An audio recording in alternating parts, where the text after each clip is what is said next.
একজনে বলছে হাত পাকা বুয়া। কই কে বলছেন হাত পাকা বুয়া? এই কে বললেন হাত পাকা বুয়া?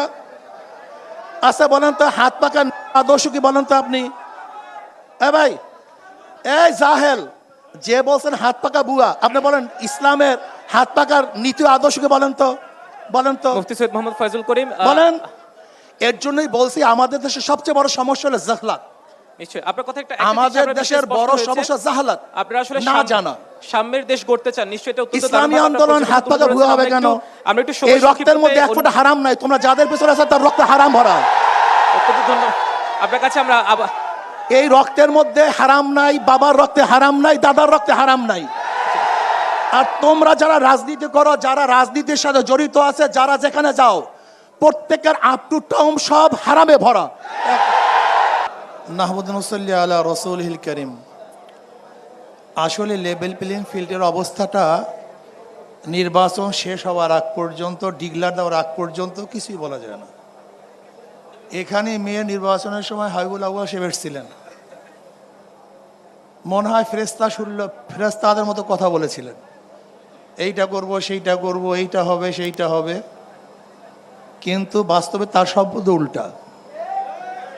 আমরা মনে করি যতক্ষণ পর্যন্ত নির্বাচন সমাপ্ত না হবে, ডিক্লার না হবে, ততক্ষণ পর্যন্ত আমরা শঙ্কিত নির্বাচন আদৌ সুষ্ঠু, নিরপেক্ষ, গ্রহণযোগ্য হবে কি হবে না। শুধু আমিই না, গোটা ভোটারদের মধ্যেই এই আতঙ্ক বিরাজ করছে। এর জন্য আমি মনে করি বর্তমান প্রশাসনকে বলবো, অন্তর্বর্তী এই আতঙ্কটা কেন? নিশ্চয় কোনো কারণ আছে, কারণ ছাড়া তার আতঙ্কটা আসে না। দেখেন, দীর্ঘদিন পর্যন্ত যে নির্বাচন হয়ে গেছে, যেই ক্যান্সার আমরা আক্রান্ত, সেখান থেকে বের হওয়ার জন্য তো আর একটা নির্বাচন দরকার। যতক্ষণ পর্যন্ত আর একটা নির্বাচন না হবে, ততক্ষণ পর্যন্ত আগের নির্বাচনের মতোই হবে বলেই তো মানুষ ধারণা করে। কিন্তু যদি আর একটা সুস্থ নির্বাচন, গ্রহণযোগ্য নির্বাচন উপহার দিতে পারে, তখন মানুষ সংখ্যামুক্ত হবে। এর আগ পর্যন্ত সংখ্যামুক্ত হওয়ার কোনো যুক্তি আছে বলে আমি মনে করি না। নিশ্চয় নির্বাচনের মাঠে যেহেতু আপনারা 11 দলের জোট ছিলেন, সেখান থেকে বের হয়ে এখন নিজেরাই আপনারা নির্বাচন করছেন, কি মনে হচ্ছে কতটা চ্যালেঞ্জিং? জোটে থাকলে কি হতো, এখন জোট ছাড়া কি অবস্থা? না, আলহামদুলিল্লাহ। আসলে তো আমাদের ডক্টর মাসুদ ভাই আছেন, আমরা তো আসলে জোট করেছিলাম ইসলামের পক্ষে একটা বাক্স, এবং মানুষ, জনগণ উৎসাহিত হয়েছিল ইসলামের পক্ষে বাক্সে ভোট দেওয়ার জন্য। খাস আমার ডক্টর মাসুদ সাহেবের যে বক্তৃতা, যে শরিয়া আইনে যারা বিশ্বাসী না, আল্লাহু আকবার, যে বক্তৃতা দিয়ে করেছেন, আমরা খুব আনন্দিত হয়েছিলাম। কিন্তু পরবর্তী দেখলাম আমাদের শরিকরাও মনে করেন শরিয়া আইন বাস্তবায়ন করবেন না, প্রচলিত আইনে দেশ পরিচালনা করবেন।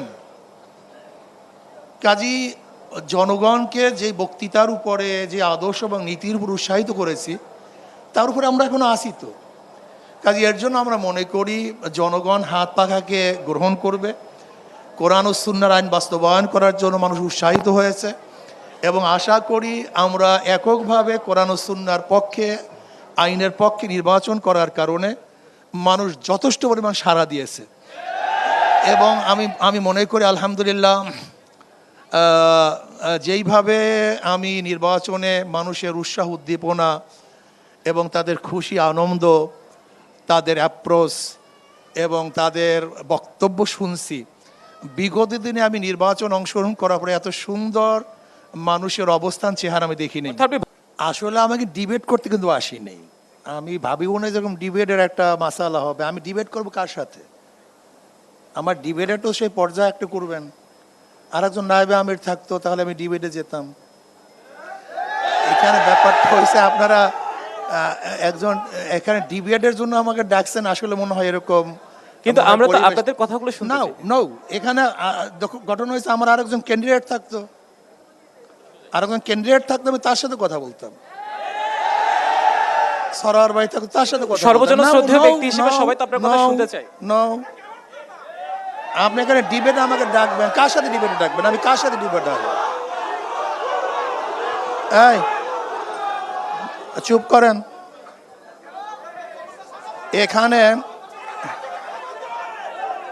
এখানে মূল বক্তব্য হলো এই, এখানে আমাদের, যদিও প্রশ্নটা আমাকে করে নেই, জানি না আমাদের রহমতুল্লাহ সাহেব প্রশ্নটা কাকে করছে, আমি জানি না যে যদি ক্ষমতায় যান আর যদি অভিজ্ঞতা না থাকে। আমি জনাব রহমতুল্লাহ, আসলে ডিবেট আমার ঠিক না, আসলে আমি আসলে ডিবেট দিকে যাইতেছি, এটা কিন্তু আসলে ঠিক না। আমি জানি না এই পরিবেশ কিরকম হবে।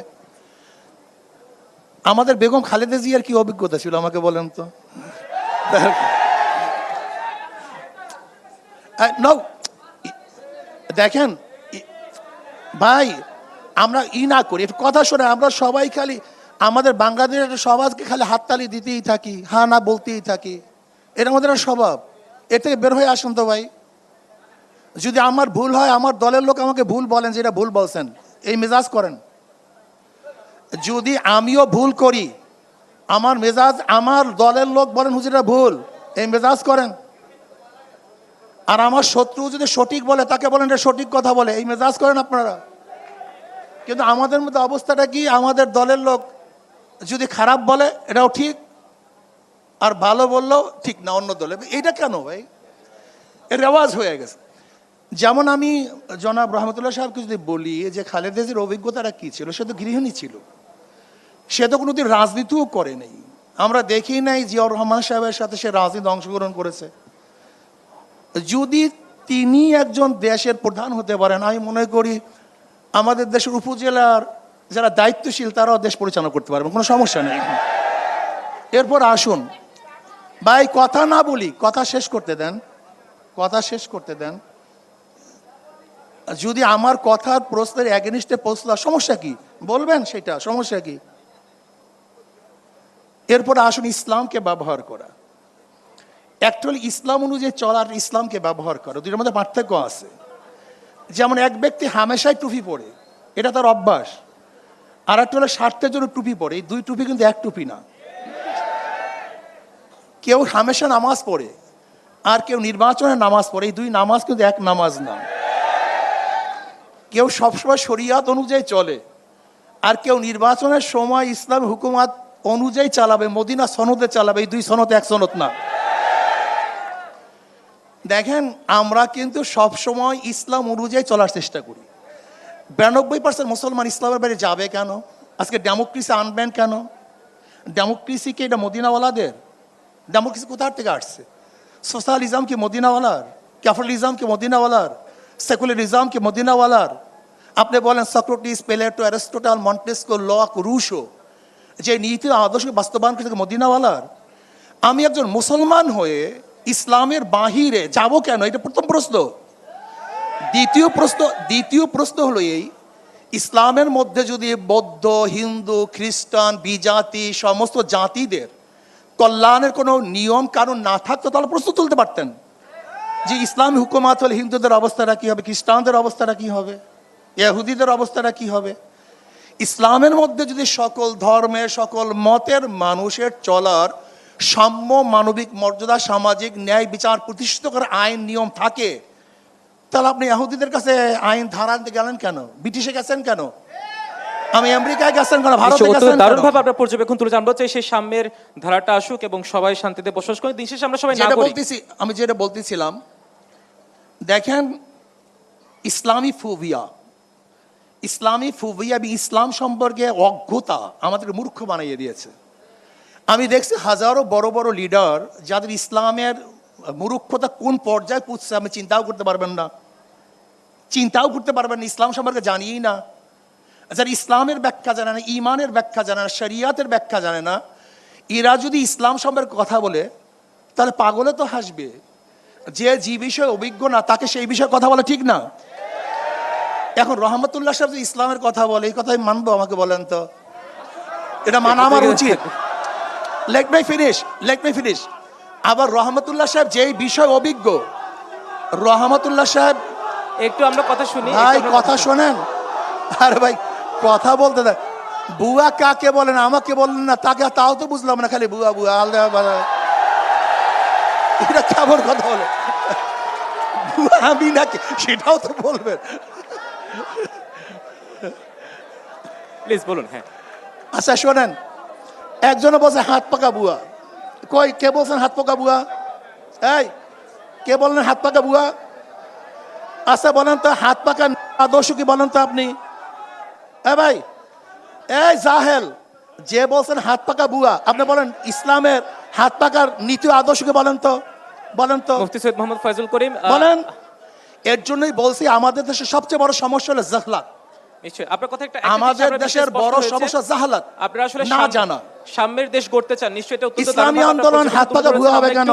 আমরা একটু এই রক্তের মধ্যে এক ফোঁটা হারাম নাই, তোমরা যাদের পেছনে আছে তার রক্ত হারাম ভরা। অত্যন্ত ধন্যবাদ আপনার কাছে। আমরা এই রক্তের মধ্যে হারাম নাই, বাবার রক্তে হারাম নাই, দাদার রক্তে হারাম নাই। আর তোমরা যারা রাজনীতি করো, যারা রাজনীতির সাথে জড়িত আছে, যারা যেখানে যাও, প্রত্যেকের আপ টু টাউন সব হারামে ভরা। এখন বলেন তো আমি বুয়া না কে বুয়া, আমাকে বলেন। এই কথা বলেন না, অত্যন্ত দারুণভাবে আপনি আপনার পর্যবেক্ষণ তুলে ধরেছেন। আমরা আমার কথা শেষ করতে দেন, আমার কথা শেষ করতে দেন। শোনেন, আমাদের মধ্যে পরিবেশ থাকা চাই, এক পরিবেশ থাকা চাই, সুন্দর পরিবেশ থাকা চাই।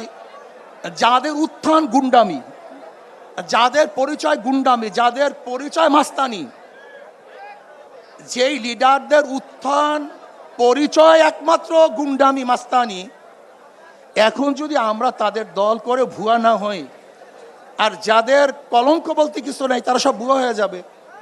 যাই কথা এটা না, আমাদের কথা হলো প্রত্যেকের আদর্শ থাকবে, নীতি থাকবে।